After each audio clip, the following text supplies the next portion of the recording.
the game has benefited all of us, in a very, very good way.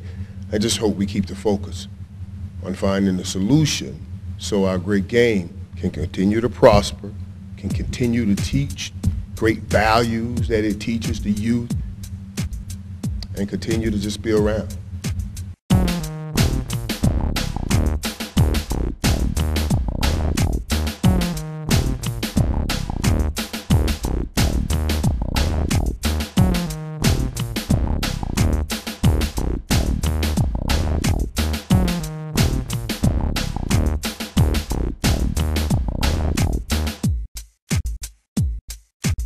My name is Micahel, Irvin.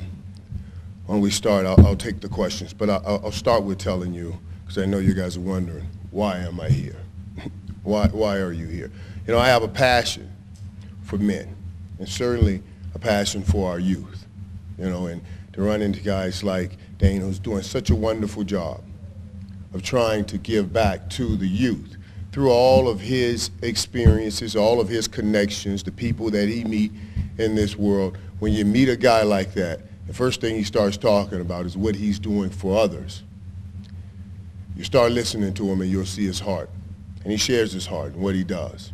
You know, this is a guy that's going on and he does big things. You know, he runs with some pretty big time people. But his heart is always here. And it's on the youth here. And to me in my book, the Bible says those are the great men. Those are the great men because they see farther than they will run. They see bigger than who they are. They see what we call legacies. You know, he wants to instill something in a young man or woman that will help them get through what we will call the vicissitudes of life. And we as adults know hard times will hit everybody. Everybody. So we give some of the youth that do not have some of the things we have, we give them hope. My appearance here is to do the same thing that he's been doing for a few years here, to give them hope, to try to save and do what we're going to do at the George Washington Carver Center, which gives them hope. It says people do care. I'll open it up and take questions if anybody has any questions. Micah, how important is it for these kids to hear your message, to hear it from you, to hear it from someone who's a Hall of Famer and done everything that you've done? Well, listen, and the whole message is what's important. You know, we, in this world of sports, and I find it fascinating, we like to anoint perfect people as role models when we know there is no such thing as a perfect life. We're going to go through struggles. We're going to have to get back up. You got to dust back off and get back on the horse again. So as much as it may do good for some of the kids, and I surely hope God inspires me with words to inspire them and help them, but you know, it really does a wonderful thing for me also. It gives me some peace about some of the bad decisions I have made if I can now share them in the hopes of other kids not making those decisions. Football-wise, you still get fired up for the start of the season? Absolutely, absolutely.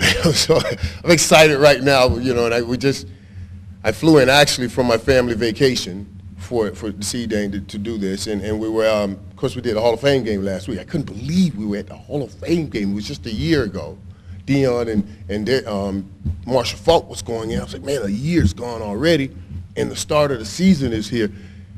And thank God. Not that I don't enjoy the other sports, because, you know, I do a radio show, so I enjoy all sports. My radio show was in Miami. Miami won the championship, so I was hot there. But football's a different thing. Let me tell you why football's a different thing. You know, it's just so about team and football, which is so much about life, and just like a lot of life, and just about what we're trying to do here, which is to build a team to help our team, our youth that's going to be pretty much running this country pretty soon. Any more questions? You tired of reporting about Tim Tebow? Absolutely not. I am a spiritual man. I believe that God works in mysterious ways. And look at what all we do in this country. And I love this country, but we fight about what God is and who God is and what God should be, instead of allowing each and everybody to have their own individual relationship. And then in that fight, we start fighting to pull God out of this and pull God out of that and to pull God out of this. And then here comes a guy like Tim Tebow, who, when you look at him on the outside, you say, oh my God, everybody says there's no way he should be playing. He can't throw. He's inaccurate. He's this. He's not a quarterback. But there's something on the inside that wherever he goes, he wins. Amen. The Bible speaks on that. It says man looks on the outward while God looks on the heart. Tim Tebow has the heart. It's a gift and a talent to bring people together. He unifies people. It's the greatest gift God gives us. It's the gift of influence. That means you have an ability to change lives. He has that ability. So no, I don't ever get tired of talking about him, because every time he's up, I get a chance to talk about God. You know?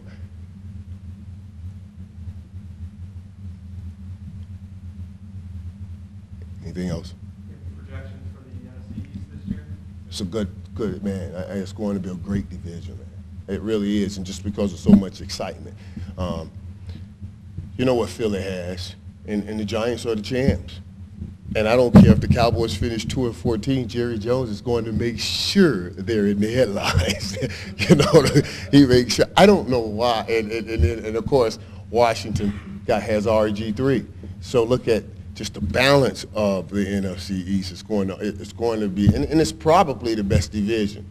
You know, but back to what I was talking about, my boss, Jerry Jones. What a fascinating dude this is, man.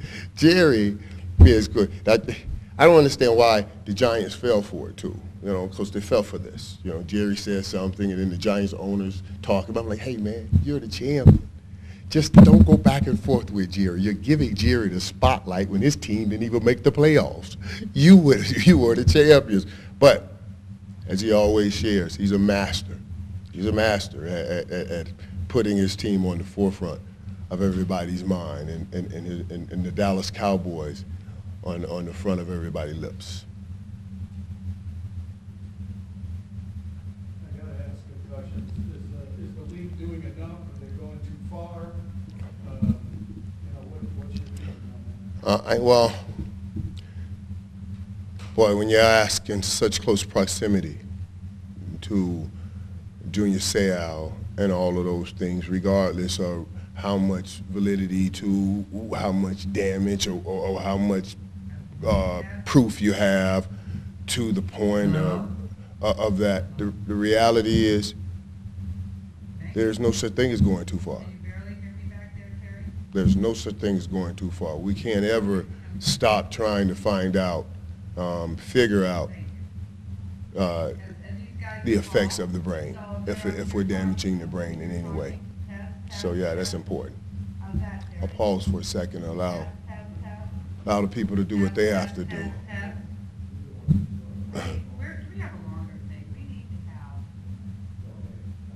They're doing their work. I understand. I work with microphones and cameras all the time. You have to. You have to test them. Talking to the mic like this. So we want them to take the mic out of the. Take the mic out of the. They need to. It's funny.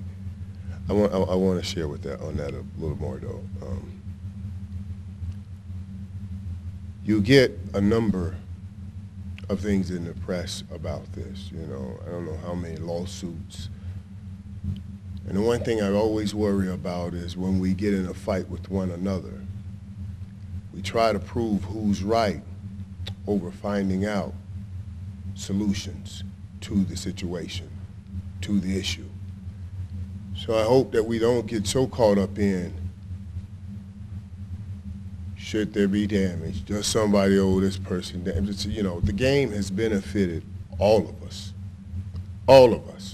in a very, very good way.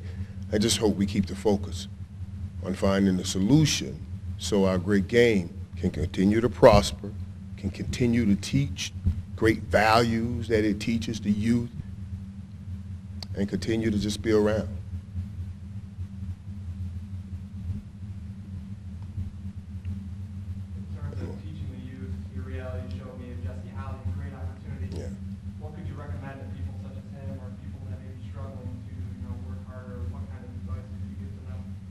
Well, yeah, I tell you what life's about, and sometimes it's a little difficult to explain to our youth, but I tell Jesse this. I said, man, it's very hard for a coach, a boss, a CEO to let the man go that's working harder than everybody. It's just hard for him to do it. If he sees you're working harder than everybody, he will not let you go. It goes against everything that he spits out of his mouth. Everything. So it comes down to you can master anything if you master yourself. That means I'm going to outwork everybody. I played a game of football. I played a physical football game. I played the game physically. Not the biggest guy in the world. I'm not the fastest guy, but I made up my mind. I'm going to play a physical brand of football. It hurts me too to do this, but I made up my mind. That's that. You have to master yourself in that way. You can master anything if you master yourself. And I tell them, work. Work harder than everybody else. I have failed to see it in my life where anybody cut, fired, let go the guy that worked the hardest. And I will put my paycheck on any time. You can ask any coach that I've ever played for, anybody that I've ever played with. They will not name anyone that has worked harder. And that's not boasting. That's just truth.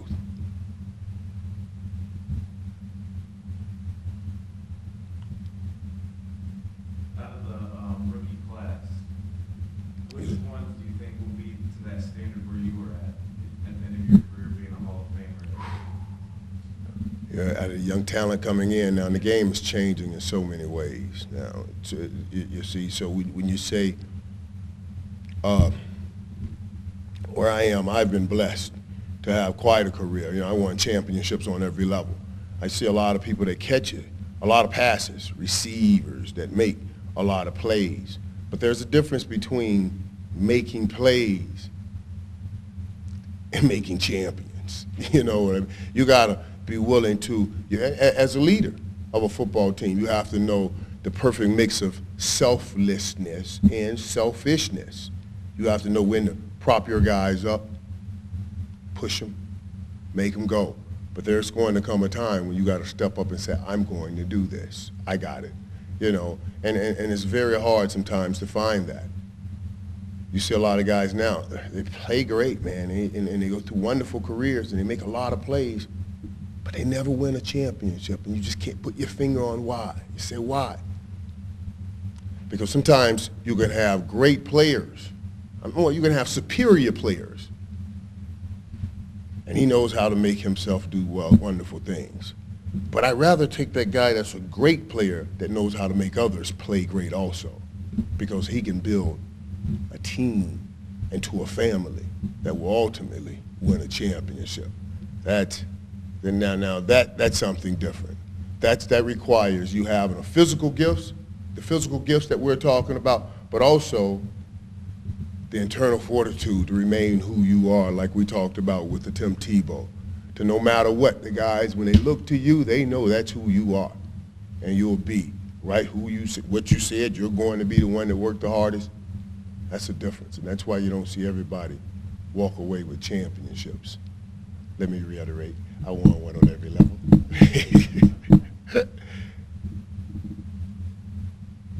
Talk about how the game has changed. In what particular ways do you feel it's changed the most?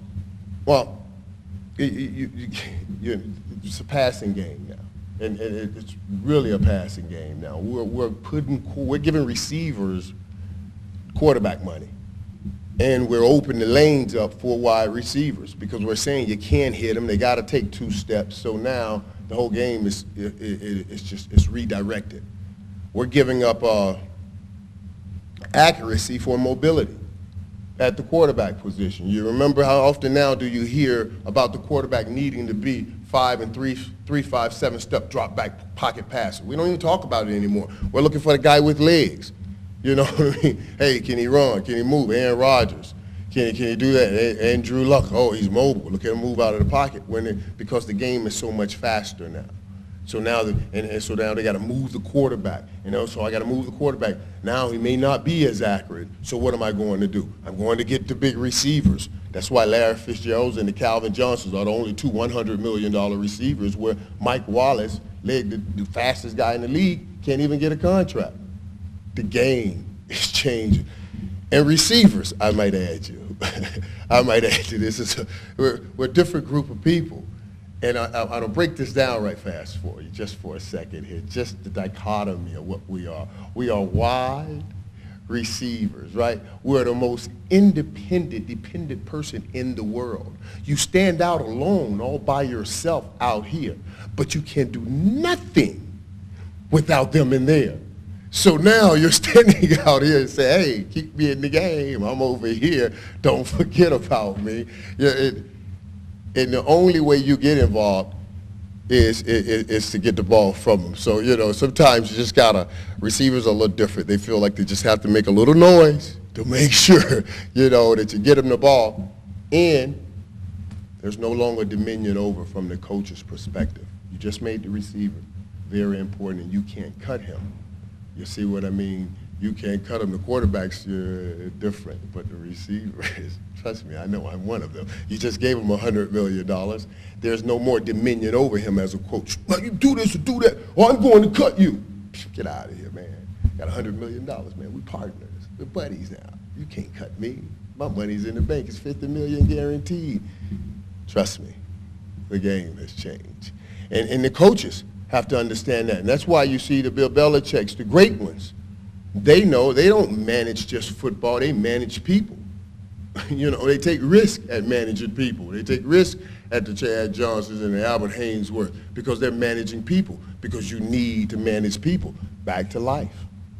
It's back to life.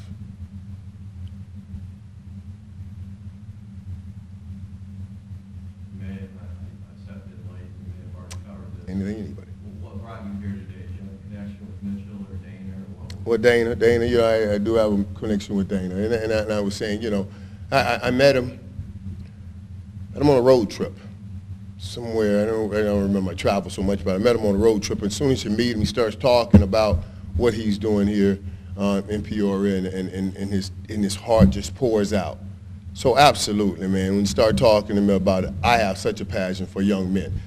I do my radio show because my passion is men, just men, period. And it's my piece. It's what God has sent me to, to try to just share whatever I can share with men, And when Dana starts talking about what he's trying to do here with the youth, he says, Michael, we sit, we talk. He said, man, I'd love for you to come out. I said, absolutely. Absolutely. And an opportunity for me, too, because I'm coming off my vacation, with my family, and I came right in. This is the promise I made God also. When he picked me up and put me back on straight, I said, every chance I get, I'll tell the story to try to help as many and try to be there, just like he was for me, So yeah, Dana's a good man. Yes.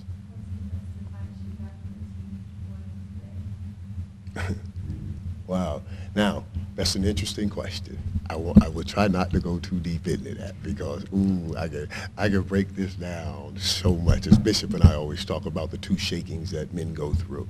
We go through one about 14, 15, 16-year-old, maybe 16 is getting up to 14, puberty, and then another one at midlife. Now that shaking also brings about some interesting things from the mom, because the mom has been used to the little man bringing home the pictures. And mom's the only pretty girl in the house. She's the only pretty girl in the world. And then now, little Johnny sees another pretty girl down the street. So the dynamics there sometimes gets to be very interesting. Now, I try to tell my sons, because I do have two sons, man, 14 and 15. Well, he'll be 14 in another week. He's 13 now and 15 years old. And I tell them they're not too young to start thinking and focusing on where we're going. And I say we're going, because I'm going to be around forever. And I keep pointing them right now. You are not too young to start thinking. You want to go through 13. I think the Jewish culture has something that I think is very incredible. And they call it a bar mitzvah. You know, it says, I know you're not a man at 13, but let's start thinking about what it takes and what it is to be a man at 13. So, you know, I had a chance to attend my agent's son's bar mitzvah. And, you know, they get this guy up, and he stands up. He tells you who he wants to be most like in the Torah as a man. You know, and he'll pick something, and he talks about that guy, and he was talking about Moses, how Moses brought about people, and he delivered people, and he wants to help people. And I'm thinking, this is great, because now at 13, you got something to work towards.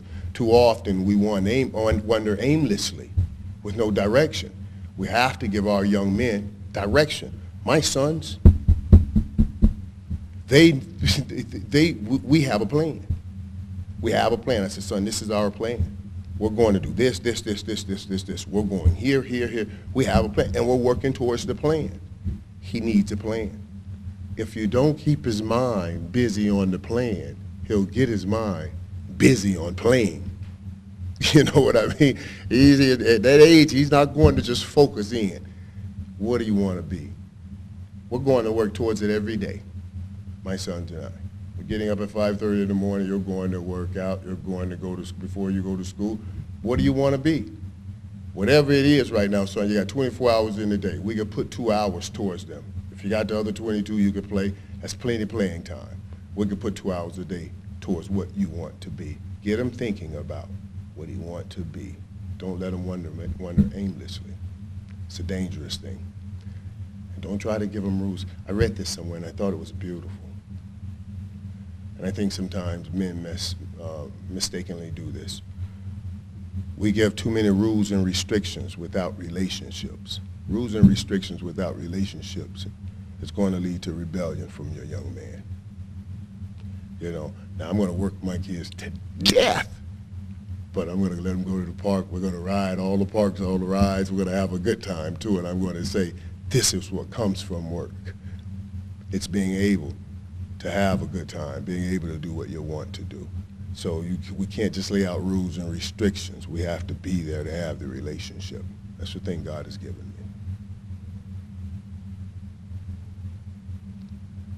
Anything else? Hey, thank you guys for taking the time. Thank you guys for trying to help Dana and everybody get out the word. And God bless. So I'll read this off here, if I can without the glare. The Lifetime Achievement Award is presented to Ken Moose Goldin for your many, many, many years of meritorious service provided to young people at Bradley University and the greater Peoria community. You truly deserve this award, proudly presented on this day, August 13th, 2012.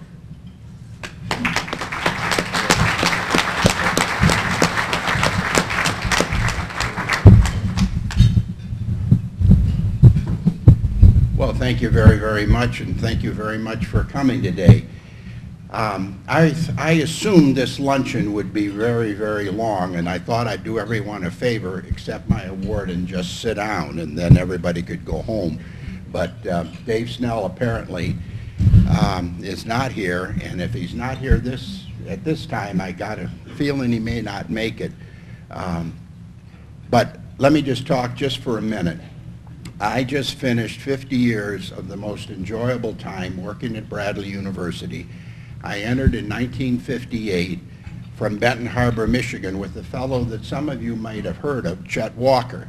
I did not know Chet Walker at that time, but the first day attending the university, I was introduced to him, and I became somebody because I knew Chet Walker. At least that's what everyone thought. From then on, I got involved in student activities, and then the university honored me, offered me a position where I was in charge of activities and then housing. And housing, we had some of the most interesting tenants you'd ever want. Wayne McLean and Dana Davis were roommates and rented. The trouble with renting means two things. One, you live in a place and you pay rent. Well, they only did one thing. They lived in the place. Dana would come into my office and talk so fast, I couldn't understand him, but the bottom line was he was broke. So, and he'd blame it on Wayne. He'd say, Wayne took it took my money in a card game, you know. Anyway, Wayne has made something of himself, as you well know. So has Dana, and so has JJ, and has so many people. Bradley University is well represented here.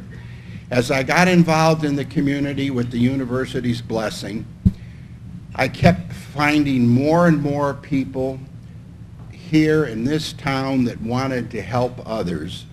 And through various assignments, one of them happened to be the vice chairman of the Civic Center Authority.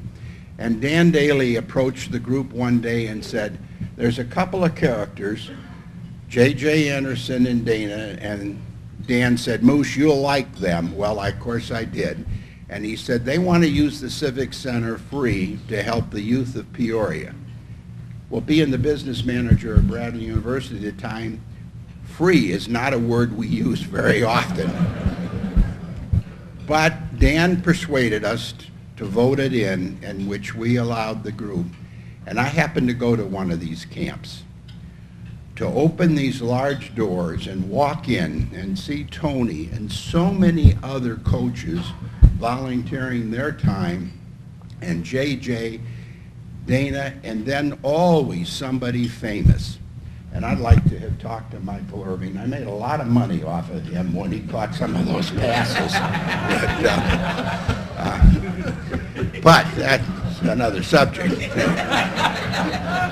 And you know, all the negative things we hear about the pros, and then you hear about somebody like Micahel Irvin, who everyone knows, who would come to Peoria and honor us with a few wonderful, wonderful compliments. Well, I thank Micahel Irvin. I thank Dana's my buddy. By the way, you think Dana Davis is double D? It stands for Dunkin' Donuts, because that's where he meets me all the time. And he does eat a lot of donuts, whether you're a diabetic or not. But anyway, I'm honored to receive this award. Of course, I'm pleased, but more than that, I'm pleased that so many people that attended Bradley University have given back to not only this community, to others, and thus I thank all of you, even including McFarland there at the end. He's a pretty good guy. He looks tough, but he's really not. Tony, thanks for your effort, and thanks again for coming today.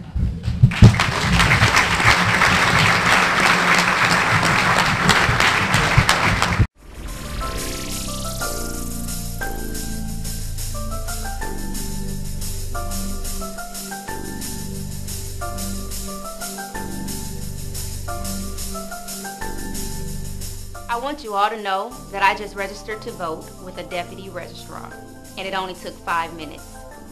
Or you can go online to ourtime.org and register to vote. One of my practices is that whenever I'm speaking, I would ask that I have your undivided attention, just so that I know that you're listening to me and hearing what I'm saying. There's a couple of things that I ask. So if I say, can you hear me? You clap one time. And then if I say, can you see me? You clap one time. Okay, that way I know you're not lounged back, not paying attention, not focused, and I'm not going to be up here long, I can promise you that. So many of you were here this morning.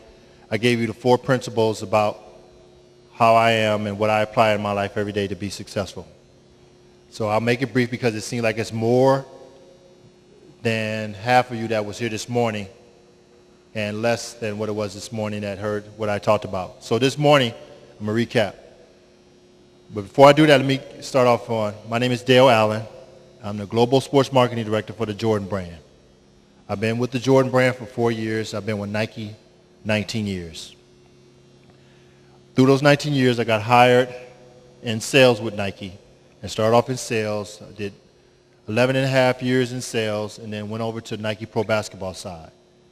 I was responsible for the international athletes that Nike Pro Basketball had, which was Tony Parker, Dirk Nowitzki, Manu Ginobili, and Paul Gasol.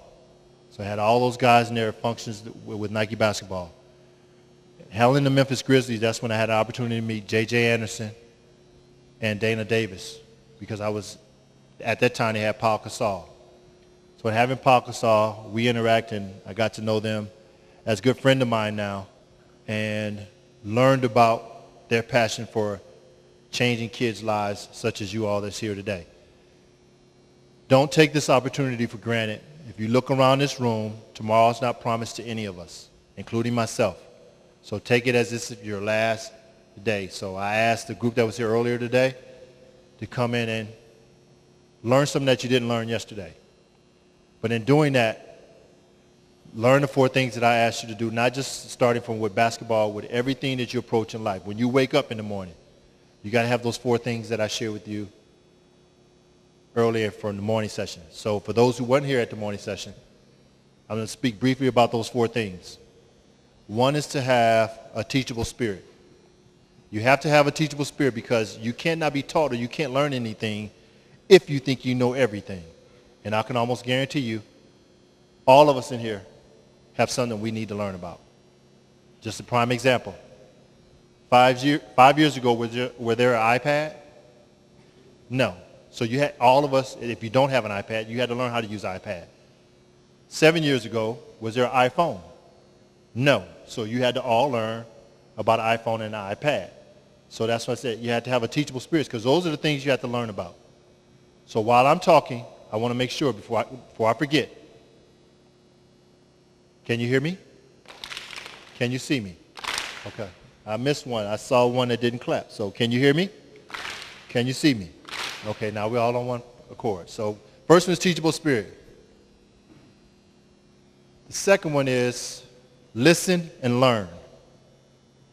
It's very important that in order to have a teachable spirit, you got to hear and learn from what you hear. And I know every one of you probably have been told something from your parents that you didn't want to hear, or from your counselors or your coaches or your teachers or your friends. But you shut those opportunities down. You're shutting your opportunities down in life. Teachable spirit, listen and learn. That's 2. The third thing is probably one of the biggest things that require you to be successful in anything that you do. Your attitude. Is your attitude about how you approach things in life? If you get up in the morning and you got a bad attitude, what do you think you'll have at the end of the day? A bad attitude, right? Okay. If you have the correct attitude when you get up in the morning, 9 times out of 10, you will have the correct attitude when you go to bed. So that's number 3, attitude. Number 4 is to stay focused. Now, it's 1 o'clock. Camp has started. What time is camp over with? 4. So how many hours is that between 1 and 4? 3. So can all of you be focused for 3 hours? Can you be focused for 3 hours? You sure? Okay, can you hear me? No, I didn't hear everybody. Can you hear me? Can you see me? Okay, that's better. That's better. So for 3 hours, we're asking for your undivided attention. So I want you to just pause, look around, see everybody in the white T-shirt? When you're instructed to do something, that means you're focused. They shouldn't have to say, hey, I'm talking to you. I'm talking again. Because now I just gave you 4 things. A teachable spirit, listen and learn, attitude, and focus. So you got 4 things. 4 things. But I'm going to tell you a little bit about those 4 things. Those 4 things have taken me to places where I never thought I would have been and where I'm going. Because of those 4 things, it's given me opportunities. Each and every one of you have one thing that you're going to be great at, one thing that you're going to be excellent at. But it's up to you to find those one thing. All of you have had great speakers come in this week to talk to you about their success, their challenges, their overcomes, what they rose above. But it's up to you that you don't have to have those same experience, because you listen, you learn from all of our experiences, and you made a change where you stayed focused And staying focused doesn't have to require an age on it. Staying focused is just being committed. You all have to be committed to what you're focusing on. So whether it's to be a musician, a librarian, an attorney, a salesman, a lawyer, you have to stay focused on that. And if you're around friends that say that you can't, you say I can. Because it's all about your attitude.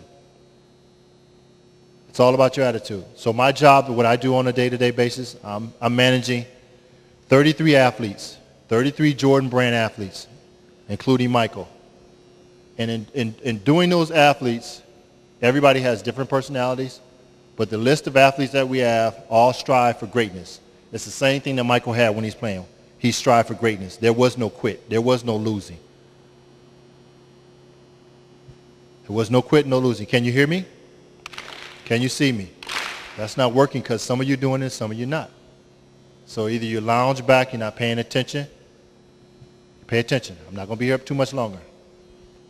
So striving for greatness. So in basketball, some of our key athletes that we have in Jordan basketball is Chris Paul, Carmelo Anthony, Dwayne Wade, Ray Allen, Joe Johnson, Michael Bibby.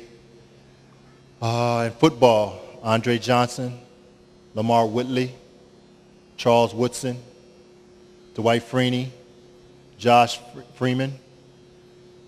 WNBA, only females, Maya Moore and Tamika Catchings. Baseball, we have Derek Jeter, CeCe Sabathia, Andrew Jones, Jimmy Rollins, Carl Crawford. In NASCAR, we have Denny Hamlin. And you're probably saying, what is Jordan doing in NASCAR? Jordan is in NASCAR because, again, as I indicated, greatness. We looked at all the NASCAR drivers throughout the NASCAR field right now as a sport. And Denny represents greatness. Denny strives for greatness. He may not be great on the platform where Michael is, but he has a hunger, and he's focused to be the greatest NASCAR driver that there is. Thus, what it means to be focused. So what I want to share with you is 4 things. Teachable spirit, listen and learn, your attitude, and focus. Can you hear me? Can you see me? I see some people that really trying to get sleepy at a time when we're getting ready to go for 3 hours, correct? Correct? Can you hear me? Can you see me? Okay. So what I didn't do this morning, I didn't allow for you guys to ask me any questions. So I just gave you my 4 principles that I don't want you to apply for this next 3 hours. Apply it in life. Apply it in life. So to be fair to you all, because tomorrow's not promised, I'm going to take 7 questions, and then I'm going to come back and ask a couple of questions to all of you. So if you have a question for me, raise your hand. Okay, I see 1. Keep your hand up. 2. 3. Can you hear me? Can you hear me? Can you see me? Okay. So keep your hand up. Okay. 4. 5. Is that up or down? Is that up or down? That's a wave. How you doing? Is that up? Okay, hold it up. Hold it up. Like you're playing defense. Hold it up. Don't be scared. Okay, who wants to start? Question number 1 right here. Your question. Come back to you? Okay, question number 1. The question is, am I just with Jordan? The answer is yes. Question number 2. Yep. The question was, do I make the shoes or do I draw the shoes? The answer is no. The athletes design the product to go to retail, but I'm responsible to get the athlete to that meeting to make sure they design the shoes. Okay? Question number 2. Number 3. How many basketball players have I met? Pretty much all of them. Pretty much all. I just got back from the Olympics, and I was with the USA men's team and with the USA women's team. So I've been around those guys since June 12th, and they came away with the gold medal. Next question. Say it again. The question was, do I get free shoes anytime I want? The answer is I have to wear Jordan or some affiliated with Nike. Do I get free shoes? I'm very fortunate and blessed that I do, but I don't take advantage of it. Question. Say it again. Is my house big? She asked, is my house big? I'm not currently in a home yet. I just moved to Portland. Your question? Say that again.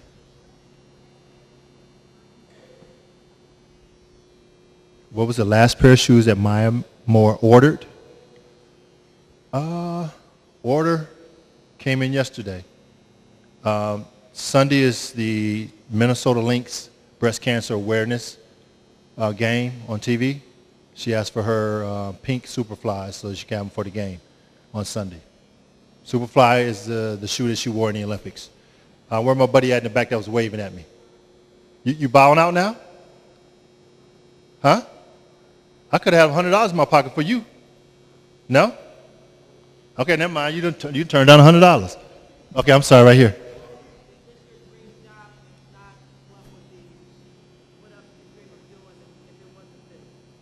The question was, is this my dream job? If it isn't, what would be my dream job that I like to do?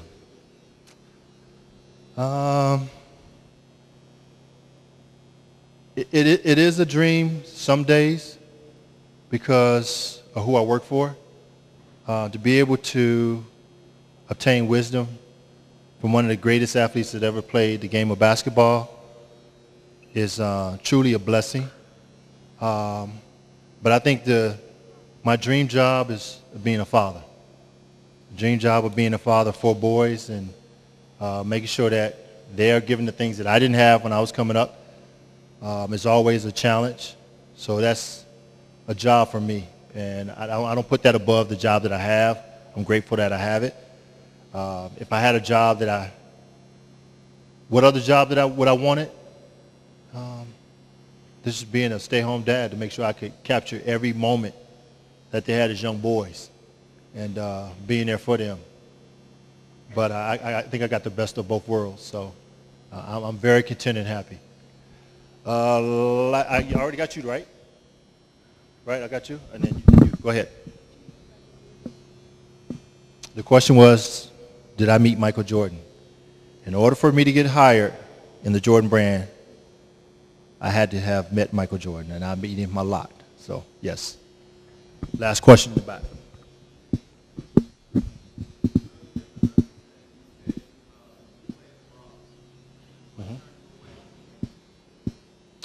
Okay, let me see if I got your question.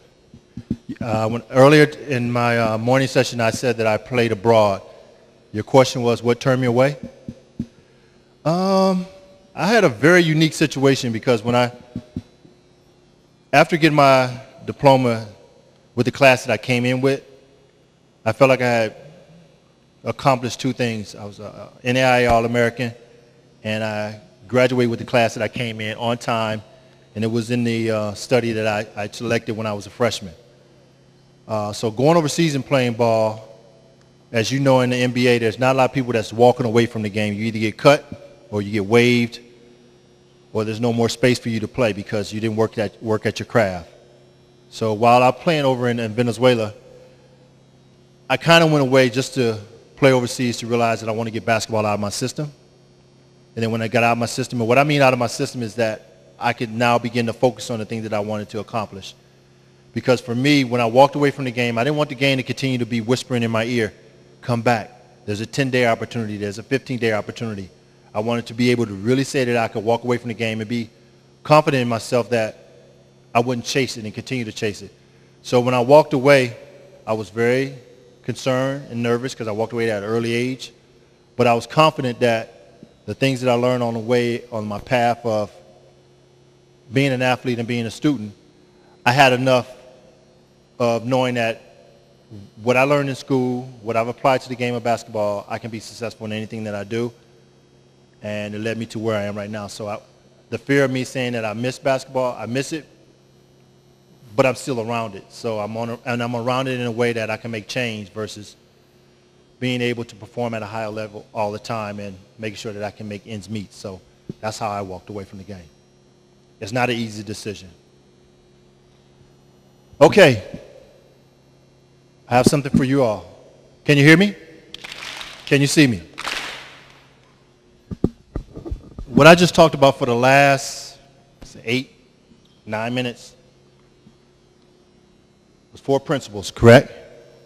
Okay. All right. And I just gave you a little bit about what I do on a daily basis, a little bit about me personally. But all that wouldn't happen if I'd allow for an opportunity to get away from me. All that opportunity. Can you hear me? Can you see me? So when that means you see me, we got to look at each other, right? Okay. No looking at your shoes. Everybody got some great shoes on. No looking at your shirt. Looking at the ground. I'm going to select 6 people. And in selecting these 6 people, I got a couple questions for you. But this is a huge opportunity. A huge opportunity. Today, this afternoon, for this camp, I want everybody to be focused. When you start off doing your exercising, I want everybody to run down, touch the line. When you get down to the end of the line, you clap 1 time. The reason why I'm asking you to clap 1 time, because look around you. Everybody's healthy in here. Everybody got all your legs, your arms, your eyes, your ears, your nose. You got it all. I can take you by any medical hospital right now that people would long for what you guys are able to do. They don't have a leg, don't have an arm, can't breathe, on a machine. So every step of the way in this second half of this camp, when your counselors look around, you tell you to do something, you do it, and you do it because you're happy to do it, not just because I'm here. And then while you're playing, have the correct attitude. If someone falls on the floor, help them up. There's 5 players on each team. There's 1 ball. Everybody should share the ball. Everybody's a teammate. That's what they call it, a team. And you got to have the correct attitude, because if I walk around and see someone with the wrong attitude, I'm not a counselor. But you're destroying the game when you have a bad attitude. And you shouldn't make it bad for all the other people that surround you. So one opportunity I'm going to share with you about. This ball right here gave me all the opportunity that I need. But I took advantage of it. And it became a craft. Not so much of what I did on the floor, but everything that I'm doing right now was because of this ball. All of my friends that I have, all the business partners that I have, all corporate sponsors that I have, all the athletes that I know, all the access that I have comes from this ball right here. This is one opportunity. What's going to be you guys' opportunity? Is it a football? Is it a book? Is it a computer? Is it music? You got to take advantage of that one opportunity. One. That's all you get is one. It may not come back. We had a police officer yesterday. Gave us statistics about what they say for young men that's supposed to be locked up, incarcerated, or in jail. Do you realize that when you get locked up, when you go and apply for a job, they say, have you ever committed a felony before or been arrested? If you have to check yes, you checked off your opportunity. Don't allow for that opportunity to get behind you. So, with that being said, those 4 things. How many people did I say I'm going to have call up? Oh, that's good. Can you hear me? Can you see me? Okay, we're going to make this quick. Okay, so what is this? Okay, and this was my? Yeah, I like this front row. What's up with y'all back there in the back? You did? Okay. Can you hear me? Can you see me? What's that? What is this? Oh, okay. No, I had you earlier. I'm not going to do that. Were you here earlier?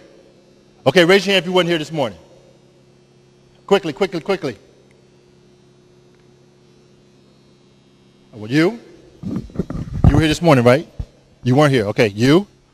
I need some girls. All y'all was here this morning? That's not fair. Okay, come on, you stand up. I got a question for you. You? Yeah, you. Stand up, quickly, stand up. Okay, so who all I picked to stand up? We got 1, 2, 3, and I had 4. I need somebody in the back. Y'all slacking back there in the back. Gentleman right there.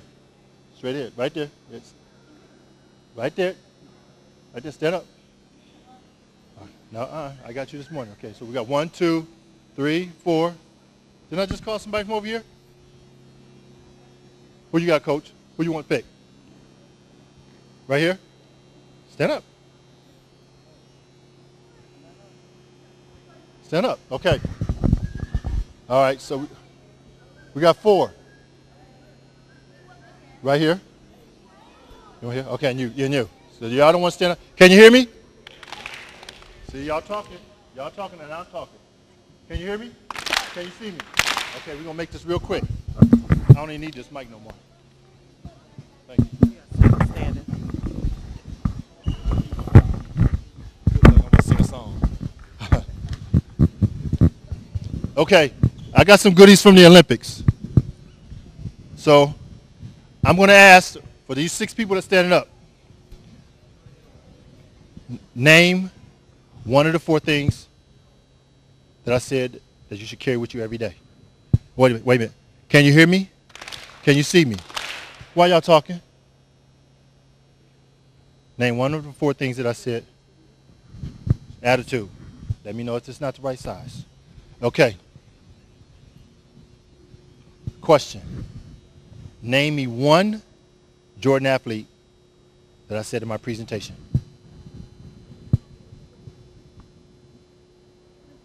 Chris Paul. There you go. Bingo.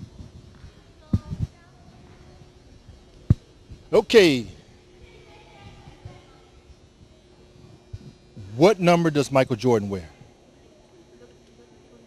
You got some helpers there, but I'm going to give you that just in case. There you go. You got a hat. Okay. Next 6. So 3, if I gave you a gift, you can have a seat.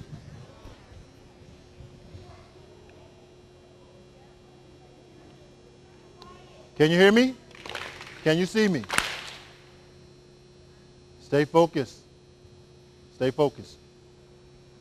Give me the 2 things what that basketball meant to me.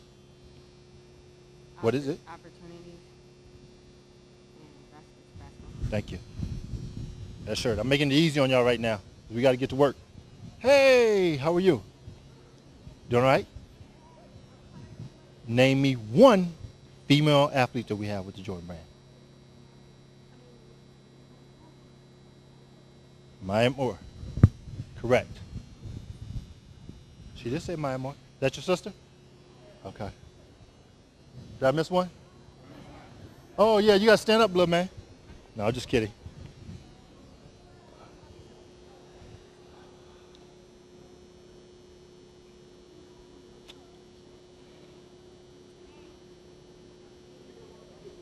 Now, I'm going to give him an easy one. Let me come back to him. I'm going to come back to him. Last but not least.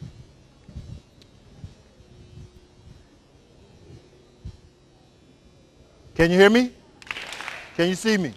We got a lot of chatter going on, so you're not focused. Carmelo Anthony's New York Knicks number. Good, you got it. There you go. All right.